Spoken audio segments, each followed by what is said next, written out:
Imagina só a situação. Chega uma carta de um amigo que está preso. O que a gente espera ler? Desespero, talvez raiva, né? Mas e se a palavra que mais aparece nesse texto for alegria? Pois é, hoje a gente vai analisar um documento antigo que nos desafia a repensar completamente o significado dessa palavra. Bom, para a gente começar a entender essa história, o cenário é o seguinte: o autor é o apóstolo Paulo. E o local de onde ele está escrevendo? Não é um escritório confortável, não. É uma prisão. Essas são as circunstâncias, bem sombrias, que tornam o conteúdo dessa carta ainda mais impressionante. E aí fica a grande questão, né? A pergunta que vai guiar toda a nossa análise. Se o autor está preso, enfrentando o pior tipo de incerteza que se pode imaginar, de onde vem essa força para focar tanto, mas tanto na alegria? É um paradoxo que a gente vai desvendar passo a passo. Certo. Para a gente conseguir entender essa aparente contradição, o primeiro passo é mergulhar de cabeça no contexto. A gente precisa saber não só o que foi escrito, mas principalmente por quê e para quem foi escrito. E olha só que interessante, essa carta aos Filipenses não está sozinha. Ela faz parte de um grupo conhecido como as Cartas do Cativeiro. Isso já confirma que ele estava de fato confinado quando escreveu. E mais, mostra que essa situação de prisioneiro não foi algo passageiro, mas um período bem longo da vida dele. E a primeira grande pista para a gente resolver esse mistério da alegria na prisão, sabe onde está? Não nas circunstâncias do Paulo, mas sim na relação super especial que ele tinha com as pessoas que receberam essa carta. Os destinatários dessa carta ficavam na cidade de Filipos. E olha, Filipos não era um lugar qualquer, não. Foi lá que Paulo fundou a primeiríssima comunidade cristã em solo europeu.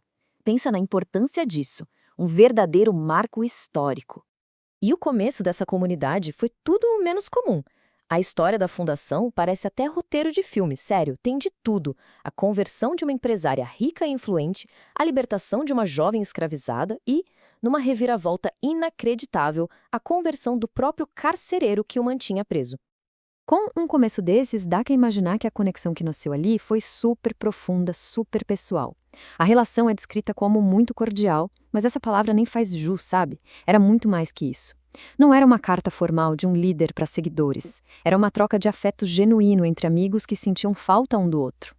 Mas, além do afeto e da saudade, essa carta tinha também uma razão bem prática, bem imediata, para Paulo ter pego para escrever lá da sua cela.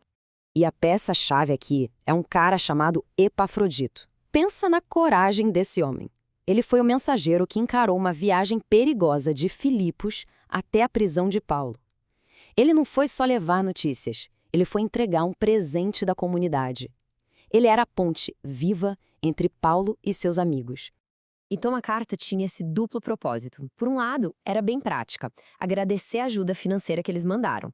Por outro, era pessoal, dar notícias de como Paulo estava e, muito importante, tranquilizar a comunidade sobre a saúde do Epafroditos, que tinha ficado gravemente doente.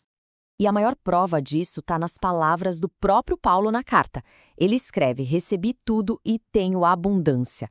Estou suprido, desde que recebi de Epafrodito os dons que vocês enviaram.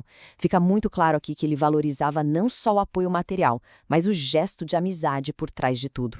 Beleza. Então a gente volta para aquela pergunta central. Se a alegria não vinha das circunstâncias, porque, né, ele estava preso, de onde ela vinha, então? A resposta está em algo bem mais profundo. Olhando de perto a carta, a gente vê vários motivos que alimentavam essa perspectiva positiva. Tinha a parte pessoal, claro, a amizade com os filipenses, a recuperação do amigo Epafrodito. Tinha também a esperança dele de que ia ser solto. Mas o mais surpreendente é que a maior alegria dele vinha de ver a mensagem do evangelho se espalhando. Não importava nem por quem. E toda essa mentalidade se resume numa frase que é super famosa e bem radical. Porque para mim, o viver é Cristo e o morrer é ganho. Para e pensa um pouco no que isso significa. Para ele, o pior cenário que a maioria das pessoas pode imaginar, a morte, não era uma derrota, era um ganho. Isso muda completamente a perspectiva sobre o sofrimento. E aqui está o segredo que ele diz ter aprendido, uma lição que ecoa até hoje. Aprendi a adaptar-me a toda e qualquer circunstância. Ele está descrevendo um contentamento que não vem de fora, que não depende de ter muito ou pouco, de estar livre ou preso. é uma força que vem de dentro. Agora, a gente chega no coração da questão, no fundamento, na rocha mesmo, sobre a qual a alegria do Paulo estava construída. Para Paulo, a missão de vida dele e a sua fonte de força pessoal eram a mesmíssima coisa. Ver o avanço do evangelho, da mensagem que ele pregava, essa era a sua maior alegria, uma alegria tão grande que superava as próprias dificuldades na prisão. E aí chegamos ao comando que é a grande tese de toda a carta. E ele repete, para ninguém esquecer: alegrai-vos sempre no Senhor. Outra vez digo, alegrai-vos. Repare bem, não é um convite para ficar feliz se tudo estiver bem. É uma instrução para encontrar alegria numa fonte constante, no Senhor, que não muda com as circunstâncias. E assim, essa carta antiga, escrita de uma cela de prisão, nos deixa com uma questão provocadora sobre a natureza da felicidade. O que significa encontrar uma alegria que não é ditada pelo que nos acontece? Uma pergunta que continua a ecoar através dos séculos.